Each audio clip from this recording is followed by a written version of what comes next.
Hi, folks. Welcome to another episode of Film Study. This is Ken McKusick. We have a short here tonight talking about the firing of John Harbaugh. Joining me, Jonas Schaefer of the Baltimore Banner. Jonas, how you doing? I'm doing great, Ken. How are you?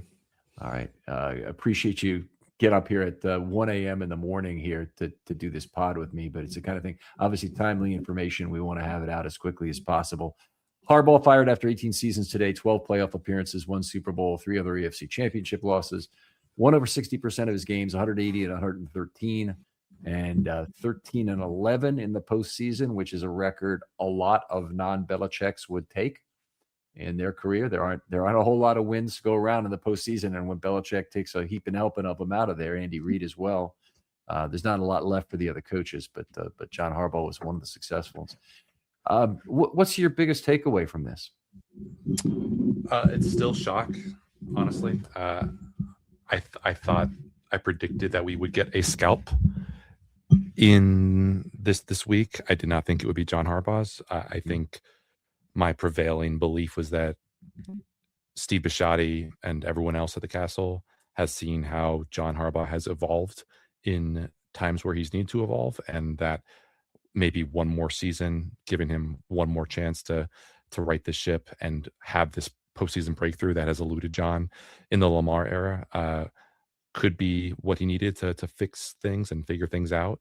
I thought that, you might see a Todd Monken dismissal or a Zach Orr dismissal. Obviously, I think the Zach Orr dismissal would have made more sense in the hypothetical world where John Harbaugh still has his job.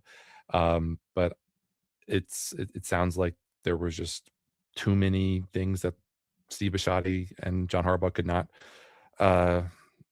agree to disagree about. And there obviously was a breaking point, and Steve didn't have any compunction about firing a guy who still had 3 years left on that contract through 2028, I guess it would have been. So yeah, I mean, I'd be lying to you if I said I didn't have the pre-write ready for John Harbaugh is out as Baltimore Ravens coach, but it still was shocking to me. Because, and I can attest to that because I was writing the Zach Orr fired story as the news broke. So it's just all very, very shocking. I thought that if something were to happen with John, it would actually happen later in the week after, cooler heads would have prevailed. But clearly I was wrong, and now John Harbaugh's back on the market and the Ravens are in the mix for a new coach. I was an intern at Channel 2 in 1985. Okay. And one of the things they had me write that summer was obituary pieces on some of the 1983 world champion Orioles. So Len Secada and Joe Nolan, I had to write up little blurbs about them, expecting them to be released during that 1985 season.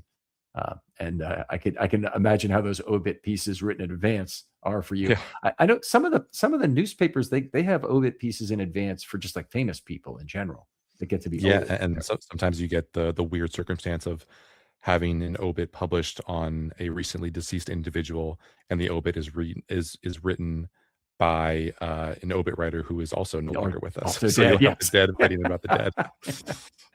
All right. Just a little bit of insight there. Very big news, big change, big risk, I think, for the organization. I mean, anytime you make a new hire at head coach, it's a potential inflection point for the organization. The Ravens having been riding high for basically so long, for most of the Harbaugh era. Most of the inflection that can occur is, I would say, down. That's not to say it's not the right thing to do with a player like Lamar Jackson that you're trying to, get to the next level, get past the next bump. But agree with that. There's a risk down and up for this. Yeah, I mean, the goal every season is to get into the dance, get into the tournament, get into the playoffs. And I'm not, breaking any news here that the biggest reason why there has been this simmering, boiling over discontent with John Harbaugh is that the Ravens have had incredible teams do nothing in the playoffs. Like he had as many teams in the Lamar era finish the regular season number one in DVOA, which accounts for opponents, accounts for overall efficiency, accounts for so many factors. And I know you're obviously a big supporter of what Aaron Shaw has done, but he had 3 number one teams from 2018 to 2024, and he had 3 playoff wins from 2018 to 2024. You could say, if you were, a John Harbaugh defender, that if you have that level of success, if you keep on playing out those similar rolls of the dice, eventually Mhm. you're going to snake eyes and you're going to win that second title. But you could also say we are willing as an organization, as an ownership group, led by Steve Bisciotti, that we can take on the risk of having regression to the mean, but maybe that means that maybe we believe that there will be a better chance of a Super Bowl title. Now, obviously, the chances of the next coach lasting anywhere near as long as John Harbaugh did are pretty infinitesimal. I mean, it was funny that you mentioned Ken, just the orals of it all, because I was shocked to go back and find that John Harbaugh is the longest serving coach, not just in Ravens history, but in Baltimore professional sports history. Like that gives you a Wait, longer sense than of Weaver? Is that yes, right? So Weaver was 68 to 82. You're right, 15 years. So right. and then he came back, but you're probably talking continuously, or maybe you're including that. Yeah, just That's just just interesting. just yeah, and but you are just counting, I guess, on the fact that you have this window with Lamar. You didn't think that John Harbaugh, with however he wanted to do it, was going to get you there with Lamar. And, to hell with the possibility that the next guy's floor might be lower than John Harbaugh's. If you think that John Harbaugh had, for whatever reason, hit his ceiling as it related to postseason prospects, then sure, that by all means, go out and fire the guy, pay him the money that he's owed, bring in someone else, bring in a play caller, bring in whoever you think is going to be the guy. But it's just, we're both fans of numbers, Ken. Like the odds of the next guy having the Being as kind of good. Yeah. success that John Harbaugh had, at least in the regular season, are very, very slim. Yeah, I would agree. Extremely slim, and a lot of it will be, based on what the players do, and most specifically what Lamar does over the next few years. I'm expecting a very broad change. Before that, though, let's get into. I think the it was nice to see the comments made by both Harbaugh, who obviously must have written this email from his desk or something, Had an emoji in it. and yeah, it had that look, that he wrote it. He might have done it from his desk at home, for that matter, but he wrote it, and it was, sent out by Chad Steele on behalf of the Ravens, or to the Ravens reporters, and released on Twitter that way and all. And Steve Bisciotti, a very classy, polished thing. I'd expect nothing less from him in terms of how it went. There was some discontent from individuals I've heard from, that uh, John did not specifically thank the fans for his time in Baltimore. Thank the players, thank the owner, thank God, didn't thank the fans. I don't know how you feel about that, or if you feel it's a bad thing. I'm not really bothered by it, but somebody pointed out to me it just seemed a little weird. And it's one of those things that, if I think the Ravens probably would have exercised some control over what got released, Chad Steele probably would have looked at. I'm surprised that Chad didn't, like, say something and say, "John, do you want to thank the fans here? Shouldn't that be part of what you do?" It's just a little surprising. Are you reading it now just to confirm what I'm saying? Yeah, I kinda skimmed over once I saw every other word, Yeah, capitalized. yeah. Yeah, I didn't really I don't really put a whole lot of stock into it. I think probably the fans who were pissed off by the, fans at the end of the bar comment, were never gonna come back around. So, Mhm. I think if you were a John Harbaugh fan before this, then this statement isn't gonna change anything. If you were a John Harbaugh hater, this statement isn't gonna change anything, and I think if you were someone who was on the fence, you probably are just, too busy looking at the head coaching candidates lists. Yeah, that's probably true. Um, I'm going to ask you to maybe we'll go through these 6 items that I have ready to go here, and this is something I really want to get your opinion on, because you'll be level headed about this. Rank these items on a 1 to 5 scale. We'll call it a 0 to 5 scale. I always heard from other people who did rankings that if you rank things 0 to 5, it doesn't. There's no question about which is the low end of the scale. So, um, in terms of the importance of this thing leading to the firing, so we'll start with the lack of playoff success in the Lamar era. Um, 0 to 5 in terms of the importance of this relative to this firing. So are we doing like these are independent of one another? It's All not like independent, all independent. So okay, you could have five. You could have 6 5s if you really wanted, but then gotcha, gotcha, I'd call gotcha. you a marketer for doing that because they always have 6 A priorities and nothing is lower. Um, I guess I would say, I guess I would say four. Probably somewhere between a three and a four, but closer to four, just because I think this team, this front office, this ownership thought that this was a team that was poised to break through, and they did not even break through into the playoffs. And you look around the league, and Josh Allen is playing on a bum foot with a terrible defense. Patrick Mahomes is not even in the playoffs. Every single team in this AFC field is vulnerable. You have the Seahawks with Mike McDonald, kind of rub it in your faces with their run to the one seed. Um, I don't know if the Ravens make that kick and they go out and get blown out 20-3 by the Texans, if we're still having this conversation, but it's just pushed back a week because of whatever fundamental disagreements John Harbaugh and Yeah, Steve Bisciotti might have had about Lamar or Todd Monken or about how certain things are done. But I do think this has to ring pretty high with Steve Bisciotti and his desire to add another Lombardi trophy to that trophy case while he's still, while he's still the owner here. yeah. It's a great point. I think it was central. I'd say a 4. I could have been convinced into a 5, but a 4 I think is probably the right thing. Number 2, the eroding relationship with Lamar. Now there've been some indications of this. I thought, Lamar probably had an opportunity on Sunday night with his answer to the question to just, dispel that. And so, Coach and I are really close. That would be, he could have said anything like that, but instead he said, we just lost a game. I'm in shock. I'm not ready to talk about that yet effectively. Um, I don't think John and Lamar had an eroding relationship. I think it's never going to be as I don't think John and Lamar were ever as kumbaya as you know uh, Patrick Mahomes and Andy Reid are in Kansas City, for instance. But Mhm. we heard just what last week or the week before when Lamar was asked about his relationship with John Harbaugh, prompted by the Mike Preston column. Like he feels like he has a good relationship with Harbaugh. He doesn't have he doesn't feel like he's checked out, or John Harbaugh doesn't feel like Lamar's checked out. So I still think there was a lot of mutual respect and love and admiration there. I mean, one of the scenes that I'll remember from that game against the Steelers was, before Lamar got to the podium, he's just off the side, sitting on a chair.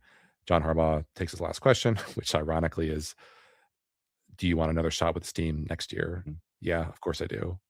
He walks off and he hugs Lamar. They dap each other up. It's not icy at all. It's like something you would see after any normal win, any normal loss. So uh, I don't know. Lamar is we should just probably should have led with this. Lamar is inscrutable. Lamar doesn't let a lot of people in.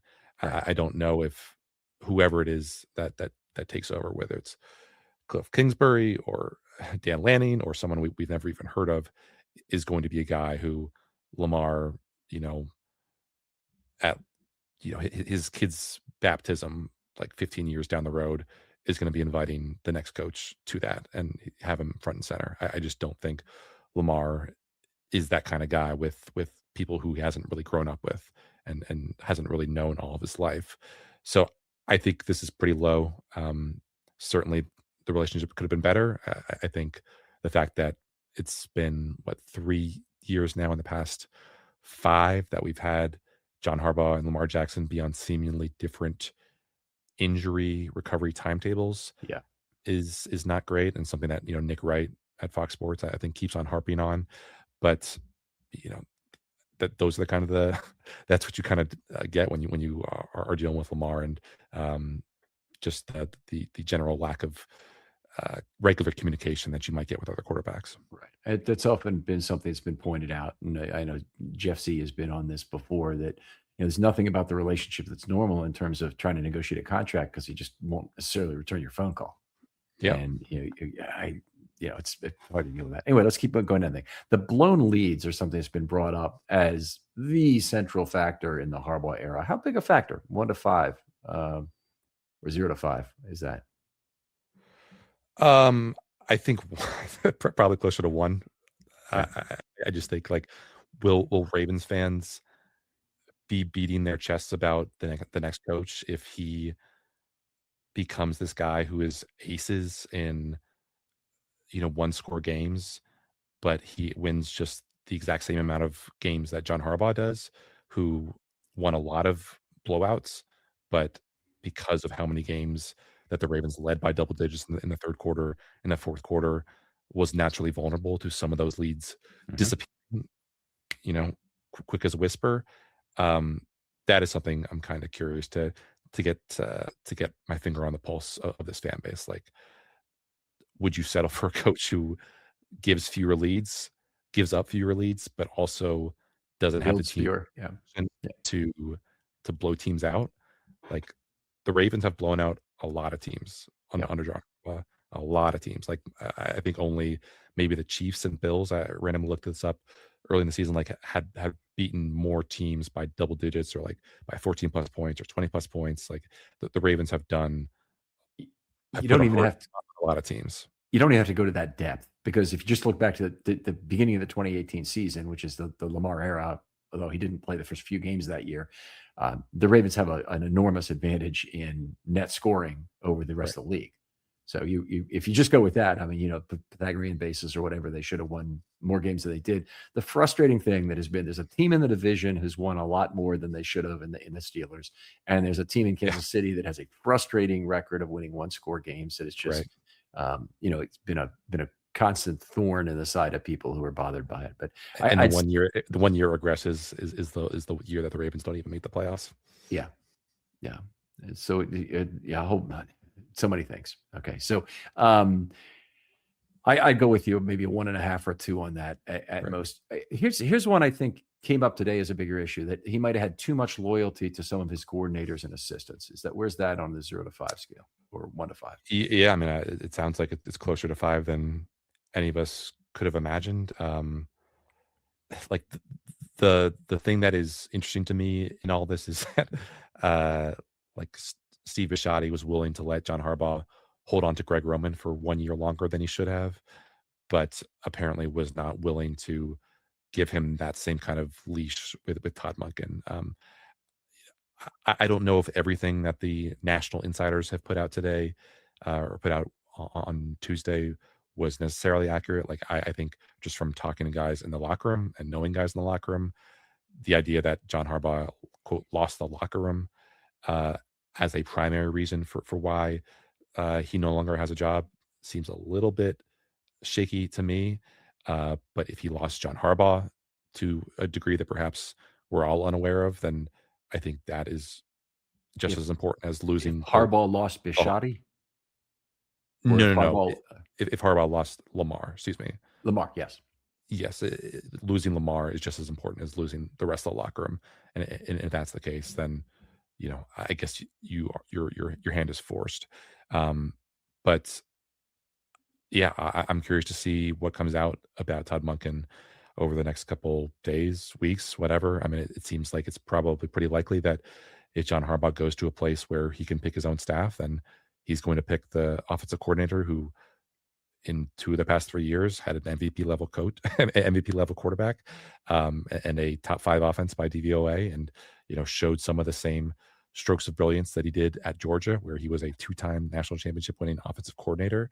Mhm. So we'll see. I mean, obviously, I think, the great thing about John is his loyalty, but that has been a double-edged sword, because he gets guys who are willing to fight for him and go to bat for him. But then you have situations like the Steve Saunders situation that becomes toxic. You have Greg Roman stick around for too long. And even though I thought Todd Monken was worthy of, another year in Baltimore, I don't know. I mean, like, if I'm John Harbaugh and I want to stamp my ticket to Canton, Ohio, I feel like probably the easiest, the fastest path to doing that is swallowing your pride, picking a new offensive coordinator, and then running it back next year, and maybe everything breaks your way and you get that second Super Bowl title and you become iconic and legendary, and no one can doubt your bona fides for the rest of your life. But John wants what he wants. He likes what he likes, and if Todd Monken was the breaking point, which it sounds like it might have been, then I guess that's where we're going to have to kind of reckon with. Isn't it a little bit surprising given the banter that's gone back and forth between the two of them, Monken and Harbaugh this Yeah. year? I mean, you're closer to this than I am. I really got the sense that there was a certain friction. There's certainly been parts of the fan base, and everybody's trying to throw gasoline on any relationship problem Harbaugh might have. Okay, that's first of all, that's the Twitterverse right now. And if Harbaugh, I mean, there's talk that Harbaugh threw Monken onto the bus at midseason. Then that Monken then, basically talking back at him and saying, talking back is not the right word. It's responding to that, but by saying, look, he says a lot of things over the headset. Some of it's good advice, some of it's bad advice. And it was very much like, I'm going to do my own thing at the end of that. It didn't seem like Monken and Harbaugh had some great relationship the way that the talk went this year. I think John said a lot of that, knowing that Todd could take it. Like, he's a thin-skinned guy. He was an offensive coordinator for an SEC school, and not just any SEC school, Georgia.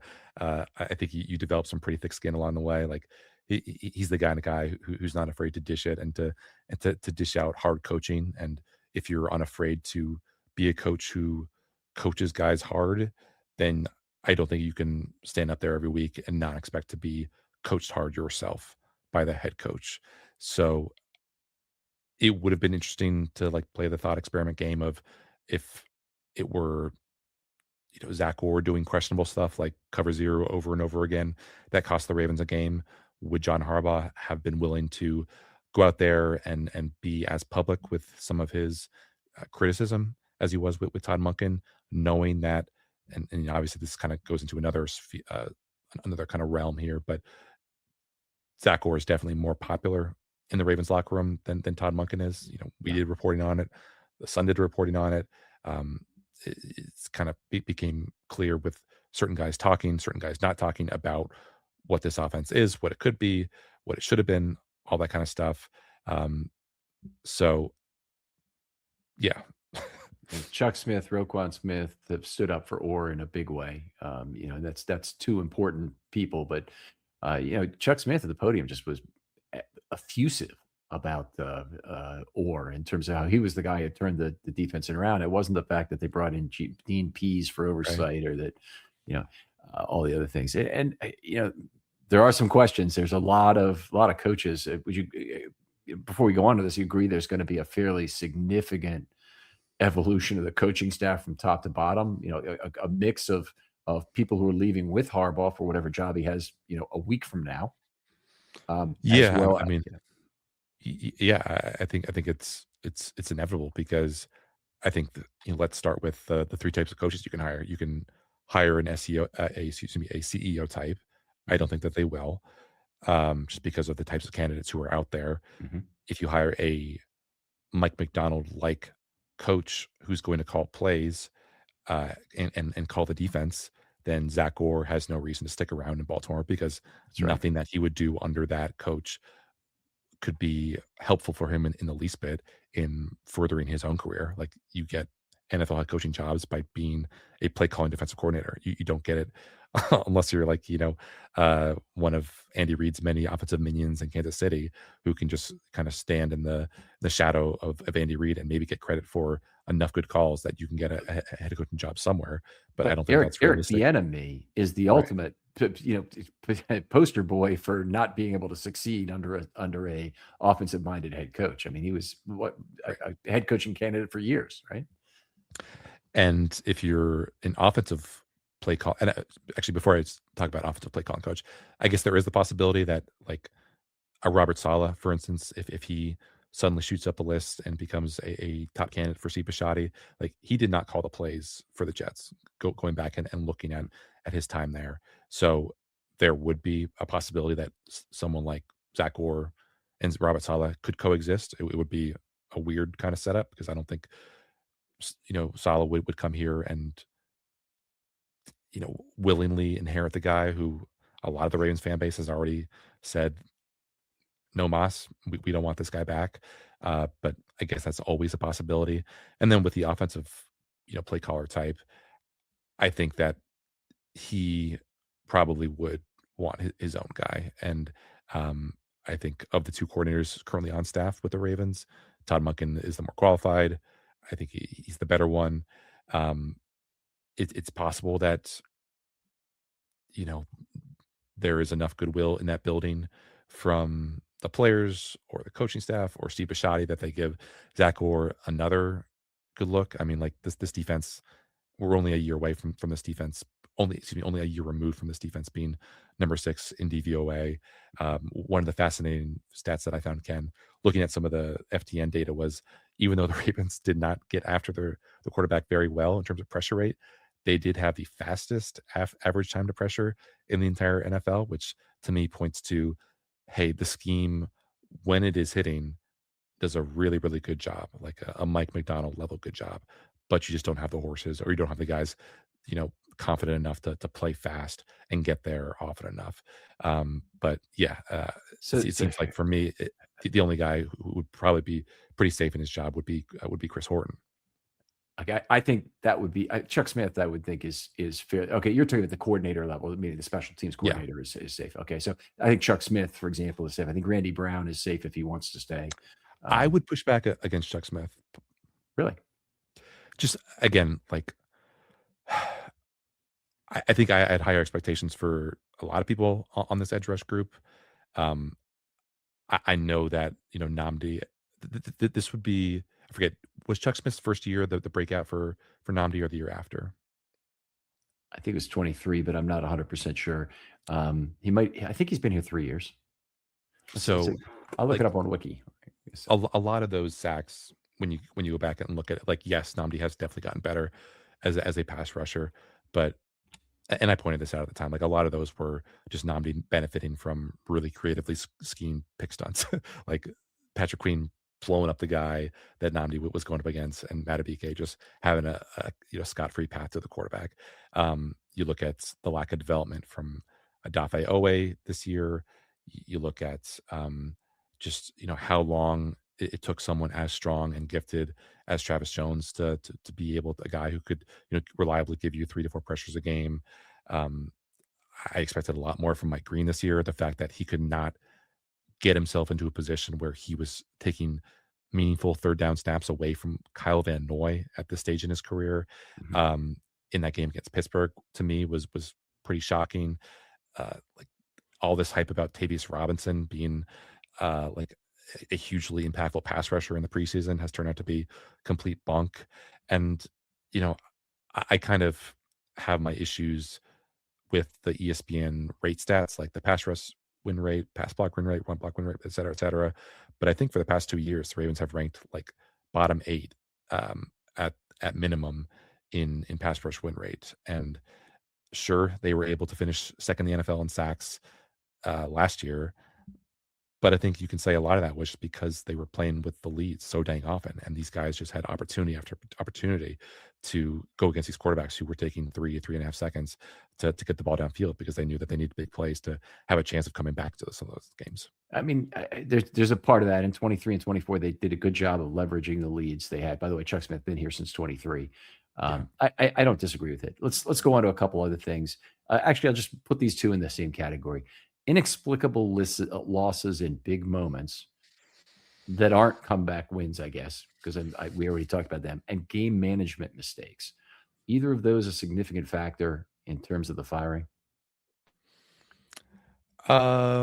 Inexplicable losses and big I'll give you one that I'll toss in there. Maybe I can answer this one first because I've actually been thinking about it today.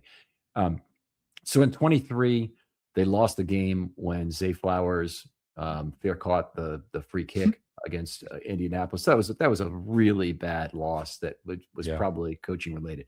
Then people make a really big deal about him calling 2 consecutive timeouts. It's a stupid move, but it happens, and it wasn't game changing in the time that it does. And if people are going to map that to mistakes he's going to make all over the place, that's very spurious to me. The one that you could point to just from this last weekend, which I don't know if you see my pods or videos on the thing, but I'm very down on the fact that they didn't have the code word in the huddle for Zay Flowers to go down near the goal line. And I thought you were gonna rail on Harbs for not trying to get the ball closer than 44 yards field goal. No, I'm not reeling on that at all. Because I mean, he's right. If we'd see an all-out blitz from Pittsburgh, Lamar would have to get rid of the ball quickly. Maybe he connects on it. Maybe he gets sacked. Maybe there's things that can happen that are negative and positive. And 44 is close enough. It didn't have to be closer than that for Tyler Loop. It'd been perfect, right, between 40 and 49. Not the greatest conditions. It's cold. It's a bad situation. But I'm not. My problem. I'm not blaming Loop for losing the game. My problem is that they put the hands back in the game back in the hands of their defense when they didn't need to. So they allowed the go-ahead score to occur when Pittsburgh didn't have any freaking timeouts. And you got to punish a team for that. And I'm okay with either method, by the way, which is method number one is you run the ball on 3rd and 1. And you get closer and you slow play it in that manner. I'm also okay just saying don't score. Go down at the 1 yard line if you have to, and then you can easily get it to the point where they have 30 seconds left at the very most in order to play that, because the clock's going to run down to 2 minutes before first down has even run, and they didn't have any timeouts. So you want to run 2 kneels, you could do it. Run again on 3rd down, try get in, kick on 4th down as a fallback position for the tie in overtime. I was really bothered by that, and I thought that's something that should come from a high level. I mean, they have coaches who are doing that. Daniel Stern is looking at that as we go. So, yeah, I guess I would say, like, I guess a 2 or a 3, not too high up on the old ranker list. I do think it is tied to something that I've been thinking about, and I talked about on our podcast earlier tonight, and I've talked about on earlier podcast recordings, just the idea that the thing John Harbaugh was intentional about this offseason was like bringing a competitiveness to doing the small things better. Like, I mean, you were there. Ball starts. Yep. I think at training camp.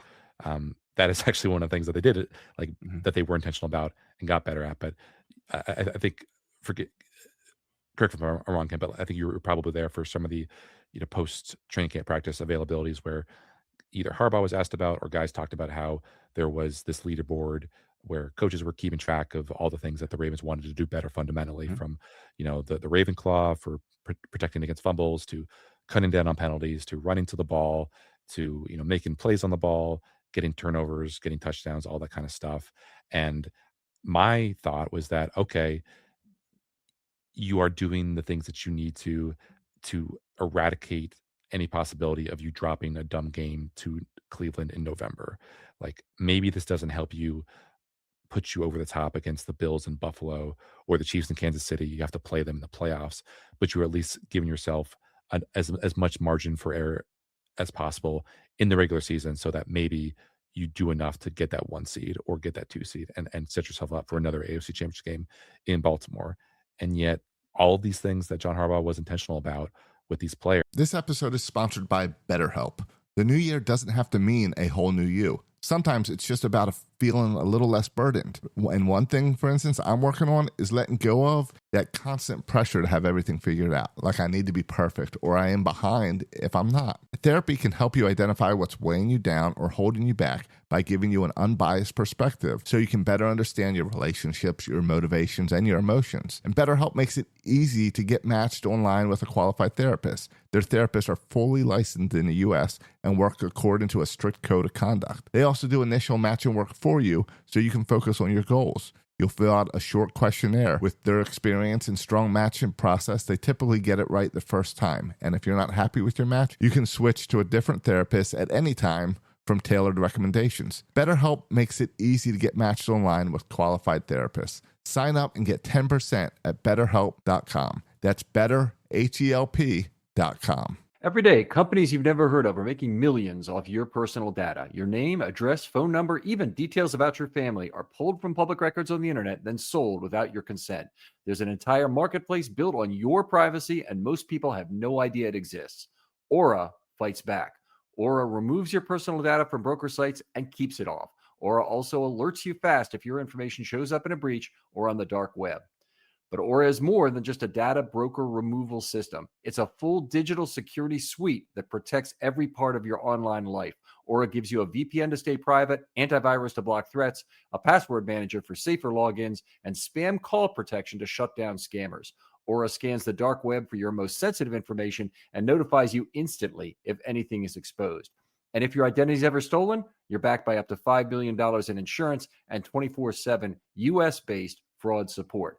Other service charges about the same, but only cover one or two areas. Aura gives you everything: data broker removal, identity and credit monitoring, device protection, and fraud support, all in one simple app. Aura removes what's already exposed, protects what's not, and puts you back in control. Go to aura.com/remove for complete digital protection and peace of mind. That's aura.com/remove.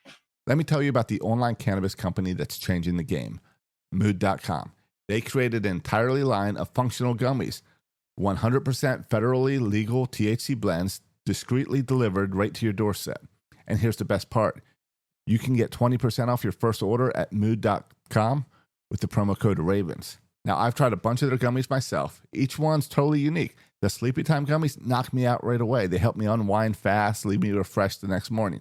The Epic Euphoria gummies, they're perfect for when your day just isn't going the way you want it to go. What makes Mood special is how they pair the THC with natural herbs and adaptogens. You won't find blends like this at any local shop. They've got gummies designed for focus, relaxation, clarity, even energy, all made from cannabis grown on small, family-owned American farms. No pesticides, no shortcuts, just high-quality weed you can trust. Plus, Mood backs everything with a 100-day satisfaction guarantee. So head on over to Mood.com, check out their amazing selection, and don't forget to use the promo code RAVENS at checkout to save 20% off your first order. There's so little that came to fruition. Like they got a couple more takeaways, but was that because they were playing terrible quarterbacks for the middle third of the season? Derrick Henry fumbled, which is something that he never does. Yep. They had fewer penalties, but then they kind of came roaring back at the end of the season and some very high leverage spots. The tackling, which I think was pretty strong for a good part of the season, just went completely up in smoke against a very undynamic Steelers skill position group, aside from those running backs. So to see like John Harbaugh be so committed and so intentional to lifting this team up and trying to get them better, only for them to backslide in basically every phase of the game except special teams was pretty galling.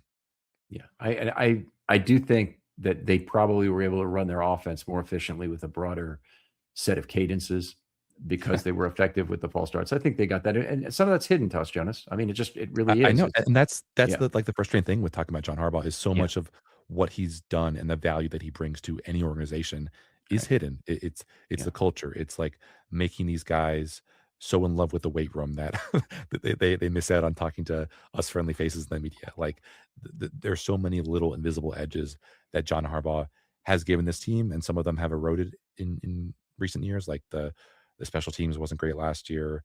Like the physicality in the trenches, so at least on the offensive side of the ball, definitely wasn't there. But so much of this stuff is just unquantifiable. Like there's no DVOA for weight room. There's no DVOA for culture. And that is something that the next coach is going to have to reckon with. And if, it looks better on an X and O's perspective for whoever the next coach is, but you're still wondering why the Ravens are losing these dumb games. Well, it's probably because like the Ravens have taken a step back in other areas that we just don't have the capacity to really quantify. Right. I would agree. That's certainly a risk, and it's one that could show up in a lot of different. Find those inches are out there everywhere, like in any given Sunday. We look at certainly this Ravens job as being the most attractive job now in all of sports, maybe not just all of the NFL, in terms of when it comes Take open. that, Maybe, Manchester United. yeah. It's sad for me. I still don't consider the English Premier League as part of the American sports scene. Though I do want English fans rooting for our football team. Yeah, but they had a really open process for this in 2008. I know you probably weren't plugged into it nearly where you Fresh were out of now. Maryland. Fresh out of Maryland. There you go. So No, freshman at Maryland. freshman at Maryland. There you go. So we really see in the area, but they did a wonderful job. And I still want to dig up the piece that they wrote for the season ticket holders. The PSL owners got a special booklet talking about the hiring process after Billick was let go, and it's fantastic. I mean, it was fantastic. I handed it out to all the other senior officers at work because I said, this is great hiring practice right here. And Bisciotti, from his hiring background, he not only made it open to the fans in terms of what was happening, I mean, just the process itself stood up to the kind of scrutiny that I would ask for in terms of hiring process is done for someone who's hired in your own department. It was one of these things that was very impressive about the entire Bisciotti era. And I don't think we would have seen it during the Modell era. We certainly didn't see it when Billick was hired. Let's put it that way. Yeah. And I wonder if they'll go that route. Do you sense that Steve B would repeat what he's done, that it was a function of his background? Or do you think this is maybe something that Kevin Byrne thought was a great idea and Chad Steele might not think is a great idea? Yeah, I would say that transparency is no longer rules the day in Baltimore. I obviously this is a different generation, or it's a different media environment. I think Adam Schefter and Ian Rappaport, or I guess at least Adam Schefter, were dominant news gatherers back then, but not everything was as atomized as it is right now in terms of how we consume news. So it's hard for me to remember the last massively transparent coaching search in any kind of Big Four sport, at least as far as how the team presents it. I think obviously these teams, I believe, at least when it comes to coordinator searches, are compelled to report who they've had interviews with. I guess that also applies to head coaches as well, because Let me stop when you the for a second. Jaguars. Just stop you for a second there, because it's not the who that was impressive about this. It's the how, the why, and the what did they ask them, and it detailed this entire process where so and so picked him up at the airport and they conducted the first interview on the way on the car out to the castle, and then he dropped him off and he met with A and B and C. I mean, it was like that. And even at that time, you probably remember, but Garrett was their first choice and they offered the job to him, and then he took the Cowboys job. And they didn't have any problem reporting that. And I was like, this is really amazing. And you're saying you can't remember the last time. I can't remember any other time any team's been this transparent in any sport about how they did it. And that's why I'm really trying to find this article again. I've got it here somewhere because I know I didn't throw it away, but I can't put my hands on it right now. And I'm hoping the Ravens can get me a copy of it, but I would love to see that. Well, if you do find it, let me know, because I would love to. I'll share it with you. I'll share it with you. Yeah. And I hope I'm not making too much of it, but it was you never see this kind of transparency, and they took us through that. Okay, maybe we talk quickly about who there else. It will make, the one big thing is a CEO coach versus a coordinator. You made the point earlier that a CEO coach is what Harbaugh is. He has a lot of advantages to it. One of the nice things about having a CEO coach, from my perspective, is you don't have to fire the guy when his side of the ball is going wrong. So if you have a defensive coordinator, defensive caller, who's also the head coach, and your defense isn't operating properly, then you probably have to fire the head coach to get rid of the defensive coordinator. I don't like that, but there are some advantages, certainly. You see, the other side of it is, but you don't lose the coordinator like you did with McDonald, because he wants to make head coaching money. Right. Where are you on where they would land on this if Bisciotti had candidates of both types available? I guess it just really depends on the quality of candidates that would be available. I mean, I'm kind of viewing this through the lens of does Bisciotti see this as a win now type of setup? And if it is a win now type of setup, and you could say that with this team and the talent that it has, and I know people will complain about the holes and everything, but if you look around the league and you look at the supposed contenders for 2026, and you see who they're bringing back or who they're poised to lose or how much cap space they have or how much cap space they don't have for 2026, I think the Ravens are still very, very well positioned to be like a top 5 team next year in terms of like preseason Super Bowl odds. It's just, Yeah. it's, I know it's easy to be fatalistic about this team and the holes it has, and like how could you be counting on Roquan and Marlon to, coming back with that huge cap space or with those huge cap hits? Well, I think a lot of teams have a lot of contracts that they probably would like to do over right about now, and that they manage, and I think the Ravens will also manage. But it's hard for me to see Steve Bisciotti, considering the coaches who are out there, like being willing to give a coach who doesn't have a clear, be willing to give a CEO style coach who doesn't have a clear coordinator in mind, who he knows will be an instant smash success. Why would he in any world pick that over a coach who's going to come in and be an immediate floor raiser on one side of the ball? Like, you don't have the time with Lamar Jackson turning 29 today, by the way. Happy birthday, Lamar, to really take your chances with this being like a 2-year experiment with a certain coordinator on one side of the ball. Like, you need to make sure that this guy comes in right away and hits the ground running right away on his specified side of the ball. And so that's the way I'm kind of looking at it. Like, the quote that I cited in my story about Harbaugh's firing was when, Garrett Downing was interviewing Steve Bisciotti and John Harbaugh at the owners meetings in April, I think it was. Like, he asked this kind of softball question about, you guys are coming up on the 30-year anniversary of this Ravens franchise. How do you envision the next 30 years going? And Steve Bisciotti gave like I don't give a damn about the next 30 years. I want to win now type of answer.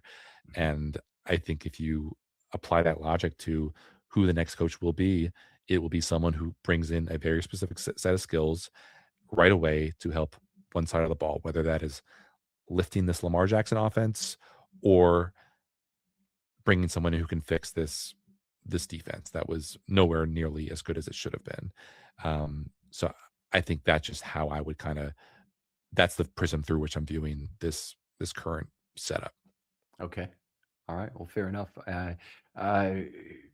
I'm not sure the guy is there, but one of the people who I'm not sure he's an obvious defensive coach. I am sure he's a leader of men.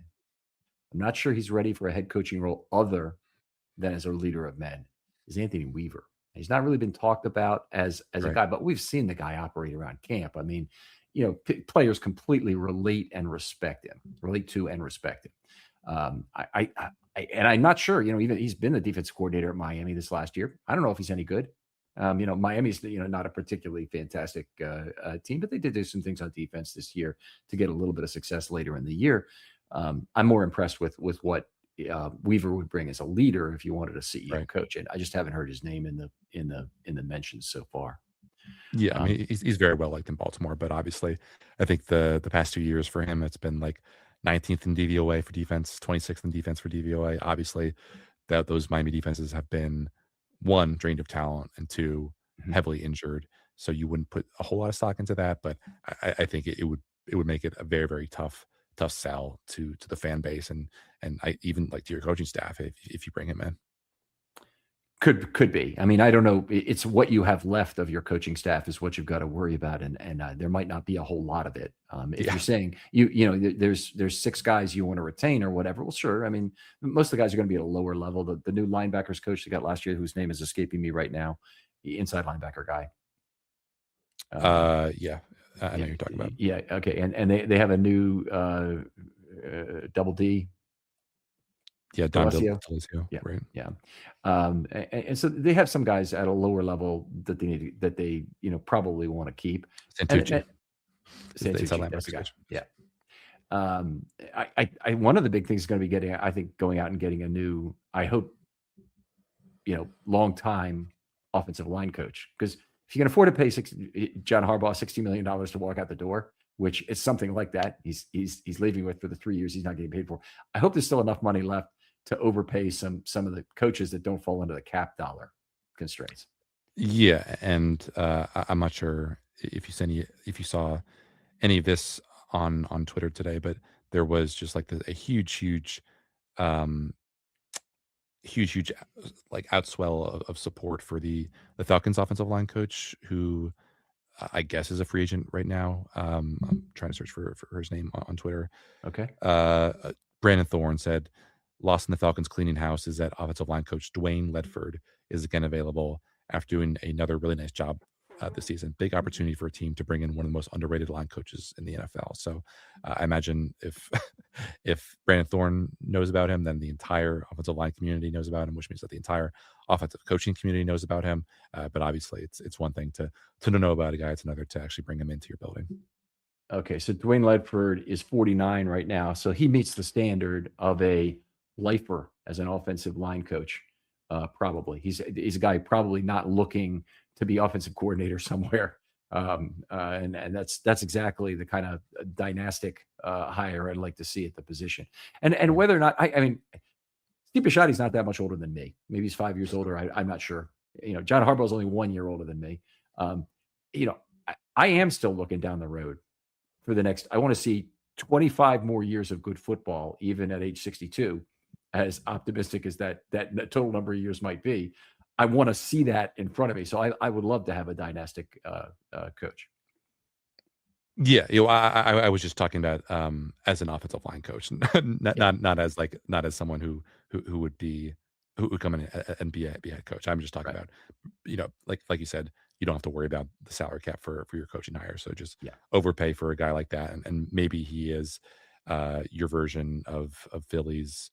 Why am I like the Eagles offensive line coach who was so good there? I'm blanking too, but that's okay. Dynastic Jeff Stoutland. Position coaches are worth their weight in gold when you can Yes, find them especially great up ones. front. Who and those who want to stay there at the position too, as opposed to, wanting something more. It's okay. You want to have a certain number of upwardly mobile younger coaches who, want to grow, and you want to grow the coaching tree and whatnot. And it should be something we aspire to, that we lose assistant coaches or head coach, to other roles. You get paid off multiple ways for that. You get better head coaching hires you bring in. You also may get Rooney Rule picks out of it if you happen to have people of color in those positions. But either way, there's multiple ways you get paid off for being a CEO coach who brings in successful coaches under you. Right. Yeah. So, okay. You see the list of people here, and I'm just going to read off the list really quickly. Maybe give me 1, 2, 3 out of this list of the guys you think are most likely. And we won't spend more time on this, but these are in order by odds that were posted around 10 p.m. tonight. Most likely is Jesse Minter at 31% to do it. A 42-year-old coach, defensive, was a Michigan guy under Jim Harbaugh, and now is with the Chargers as defensive coordinator, I guess. So, are you not just going to rattle? Yeah, let me rattle off the whole list, right? Yeah, Yeah. that if we go over each of these, and we'll spend time on all of them. Yeah. Kevin Stefanski, just fired by the Browns, is at 11%. He's an offensive side of the guy. Clint Kubiak, 38, is an offensive guy, 9%. Brian Flores, 44, 9% on defense. He has an outstanding lawsuit with the NFL. Cliff Kingsbury, 7%. He's a 46-year-old offensive coordinator. Robert Saleh. You mentioned he may have more of a CEO kind of a personality to him, a 46-year-old guy, though. Definitely a defensive background. They have at 5%. Marcus Freeman, a 39-year-old guy, defensive background at 3%. Bill Belichick, I think that's just some sucker money there. At 73, a defensive coach, obviously, for most of his career. Mike LaFleur, an offensive coach at 38, 2%. And Chris Shula, that's kind of an emerging name and a hot one, a defensive coach with the Rams at 2% and age 39. Where are you on those guys? Who do you think are names that we're going to hear more from? Yeah, I guess I'll highlight 4 guys just who I think are most interesting. Like there are a lot more than 4 that are interesting, but I just want to talk about a couple of them. I think obviously Jesse Minter is a natural pick as a front runner in this, not the front runner, but just a front runner in the search because of his ties to the Ravens. I don't think his relationship to John Harbaugh should be disqualifying, because obviously Ravens fans would have loved to have had Mike Macdonald as coach, and he obviously came up under John Harbaugh. He has done a great job in LA without a huge surplus of talent on that Chargers team. He's made it viable with Tony Jefferson coming out of basically He's retirement. been a hell of a player this year. Yeah. I don't think a top 3 pass rushing group of Khalil Mack, Tuiopoto, I'm butchering his last Tui name, Peloto. and Yeah. Odafe Owe is that overwhelming, but he's made it a high pressure group. He's able to find ways to defend the run out of light boxes, out of 2 high structures. I think that's a must in the modern NFL. We obviously know that he comes from that coaching background.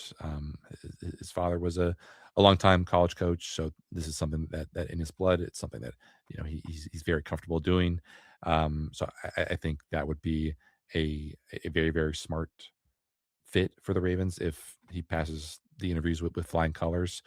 I think Clint Kubiak is interesting because a lot of what he does, I don't know if it necessarily makes the best use out of Lamar. Like they have been last year or excuse me, in previous stops that he's been in, he's relied on a lot of under center stuff. It's a lot of the familiar Shanahan uh, type type schemes where it's going under center, using outside zone, using boots to get to where you want to in the pass game. He's talked about wanting to be balanced, which I think is obviously would be the watchword for any Ravens play caller on offense. You want to have multiple ways to beat defenses, but I do wonder if the fact that there's not a lot of shotgun, not a lot of pistol uh, proof of concept on the tape, at least to the volume that you would want, whether that could be something that might be disqualifying for him. Um, Cliff Kingsbury, actually, Let me stop you for a second. Because yeah, I good. want to respond on Kubiak. You bring up an interesting point because we're talking about all the scheme that these guys would bring to the thing. The Ravens offense has been terrific in terms of maintaining its own DNA, even from Roman to Monken, who are tremendously different in terms of how they coach offensive football.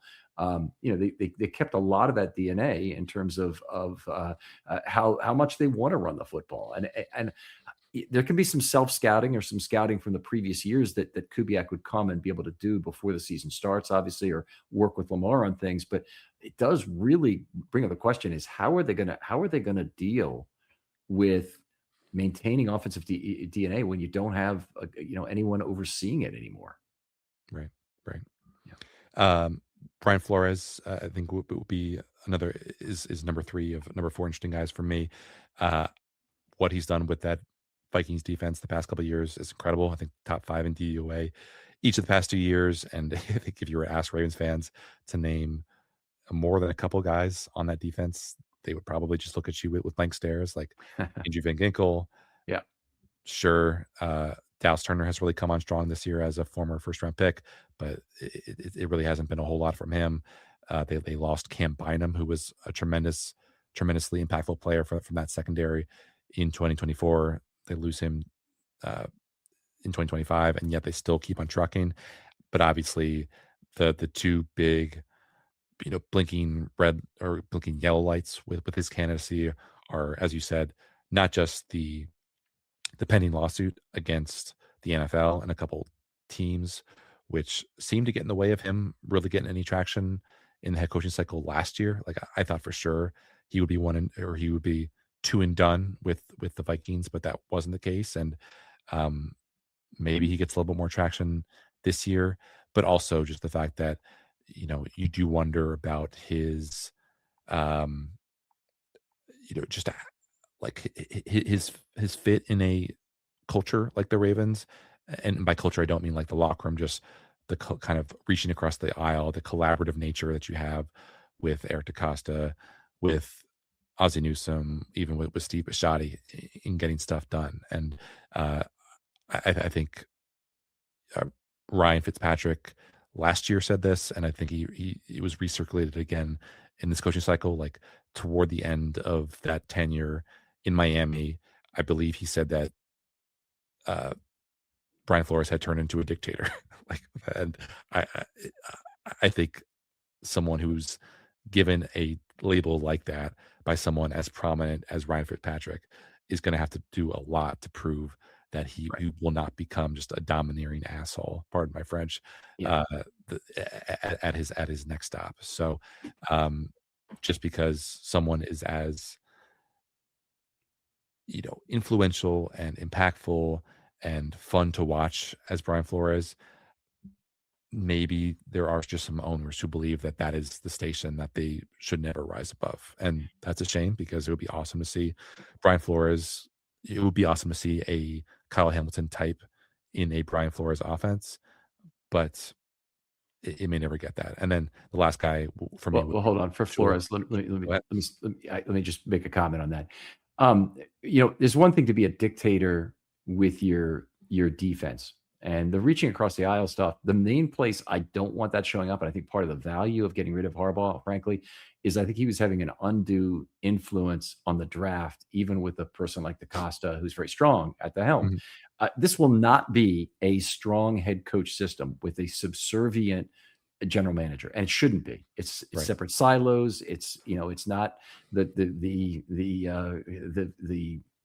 EDC will not be just simply doing the bidding of the head coach. So Flores is really upset. So we saw the movie Draft Day and whatnot. You remember how it was a Leary character? I never Who was watched it? it. Oh, okay. Well, anyway, he was very, very loud about wanting a running back at number 7, kind of thing. And it was Sure. just like, this guy has too much influence on the draft process. Why isn't he, subservient to that? But anyway, I would not want Flores trying to tell EDC how to do his job. Right. And I should say, actually, since we're doubling back on Flores, I did ask John Jenkins about him, and I think John Jenkins played for him, I believe, in 2021, which actually Okay. would have been his last year there. Let me just double check. So yeah, John Jenkins was there 2021 and 2022. So I think he got fired after 3 years in Miami from 2019 to 2021. Yep. Because I was talking to John for just a retrospective on that Cover Zero game, Ravens Dolphins, that obviously is seared into so many Ravens fans' collective memory.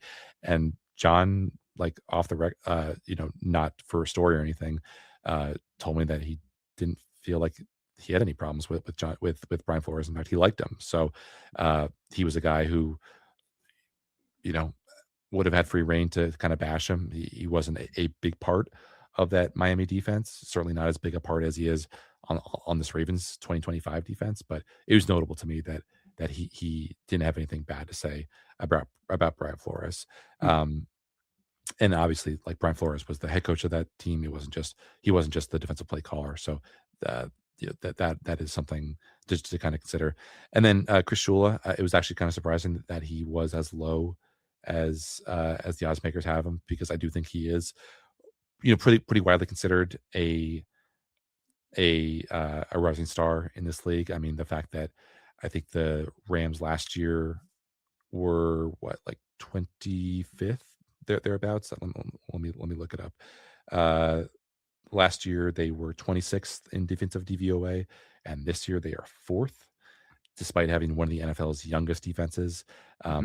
Just really impressive that they've been able to rebuild that pass rush without Aaron Donald. They've been able to get like career best play out of guys that we all thought were lost causes, like Emmanuel Forbes. They turned an undrafted, no-name linebacker in Nate Landman into a just really productive, central cog in that defense. And then, as far as a guy whose narrative would be, I think, pretty easy to sell to Baltimore fans, at least Baltimore fans of a certain age. He is the son of a former Baltimore Colts player. It was a brief stint, but Dave Shula was Right. briefly. Okay. I was going to say he's the grandson of a Baltimore Colts coach. That's how we know And him. yes, he's the grandson of Don Shula, Yeah. who's obviously Yeah. a Baltimore Colts coach here. And one of the funny stories Art Donovan always told about, he lived with Shula and 3 other guys for a year, and he says, then we all got married. And there's always a pause, and he goes, "You get married to girls, not each other." It's just Art Donovan really knew how to get the timing down on a story. But I would probably agree on 3 of those 4 as being guys. I don't think that the landmines that come with Brian Flores are necessarily worth the trouble. I would Kubiak, Minter, Shula. If I were to add a 4th, I might be tempted to give Robert Saleh another choice, just because of the chance that he could be a CEO head coach. But you've got the guys in the right age range there. So your guys are 38, 39, 42, and 44. I think it's going to be someone between the ages of 37 and about 50 who gets this job. I don't think that gives you a chance for a dynasty coach. It gives you a chance for a 15-year run again. And frankly, it's a job that requires it's a highly physically demanding job being a head coach. We watch even watching Rex Ryan when he was with the Jets on Hard Knocks and all the problems he had with his eating habits and whatnot. That's hard to watch, in terms of a guy. I mean, he was not long for this league at that moment, in his life. Harbaugh is much more suited to longevity in the league with his willingness to work out, get up early to do so and whatnot. Right. Yeah. All right. I did have these guys on our initial head coaching list just as kind of long shot guys, but if I'm Steve Bisciotti, I'm at least like exploring the possibility of someone like a Dan Lanning, the Oregon coach, or even a Kurt Cignetti, who does not fit into the age range for your would-be dynastic head coaching candidates. But what Dan Lanning has done in like keeping the Oregon offense humming with transfer quarterbacks who've really, really been impressive, while having himself be a defensive head coach. Like he was the defensive coordinator for a national championship winning Georgia team, and has I guess is very, very well regarded for the kind of sim pressures that he's been able to use at the college level. I think that there are a lot of qualities there that I think would play at the NFL level, and certainly you'd have to pay a big buyout, and who knows if he even wants to leave college for the NFL. But I think, one thing that Albert Breer has said that I think is true about pretty much all these guys is the work-life balance at the NFL is so much more desirable than what it is with college. Really? Oh, because of the recruiting requirements now. Yeah, I mean, you even I doubt you saw this, Ken, with the kind of work that you were up to tonight. But Demond Williams, I believe is how it's pronounced, just 4 days ago signed a contract to return as Washington's quarterback. Had a very, very good year for the Huskies this year, but actually maybe there's some under the table dealing there, because now he's trying to get out of that contract and go back into and go into the transfer portal to probably be paid God knows how many millions of dollars by, like, let's say in Oregon, if they are expecting to lose Dante Moore to the NFL draft, or an LSU, which obviously will be flush with cash now that, or I guess it's always been flush with cash, but really flush with cash from boosters looking to help make the transition there away from Brian Kelly to, why am I blanking on his name, the Ole Miss coach who just went there. God, I should know this. Let's see. Lane Kiffin. Duh. Wow, okay. I'm such an idiot. Everyone's yelling at me through their phones right now, listening to it. But like, even though a Dan Lanning or a Kurt Cignetti has never coached in the NFL, imagine going back in time in 2008 and saying that Steve Bisciotti's next coach, the guy to replace Brian Billick, would have been a guy who had spent a lot of his later career in Philly coordinating special teams, and then spending 1 year as a defensive backs coach. Yeah, it's strange, and I think the search is going to have a very wide net to it, and I think the Ravens will be better at finding unusually good candidates from somewhere further down. It's a great opportunity. It's one of the most exciting jobs, obviously, that's been out there in recent years. So hopefully some very desirable candidate is going to be paired with it. Yeah, they should. I mean, I can't think of the last time a job this good came open. Yeah. All right, Jonas, really appreciate you taking as long as you did tonight. Obviously, a lot of rabbit holes we went down during this. We were expecting this to be a 30-minute show, and I appreciate you. It is now 2:01 a.m. for folks at home, if you're wondering how late Jonas is staying up and when not to call him in the morning. But thanks for coming on. Tell folks where they can find your work online, or maybe ask you a question. Yeah, thebanner.com is where we had a bunch of good stuff go up tonight. We have a reflection on John Harbaugh's journey in Baltimore by Giles Walker, who obviously has been on the show several times. Some behind the scenes stuff from John Harbaugh, just a normal, retrospective / look, normal news story on the story by me, list of coaching candidates by me, and I'm sure we'll be cranking out content over these next couple of days. Okay. All right. Great to have you. Other folks out there, thanks so much for listening. As always, use hashtag Filmstudy mailbag if you have questions. Try to answer them either with a video or get them put on the appropriate short in this off season. Next set of shorts that are coming up are on the positional reviews. We'll be looking forward to hearing from you on those. Jonas, thanks again for coming on. Thank you, Ken. Appreciate you having me. And we'll talk to you next time on Filmstudy. All right.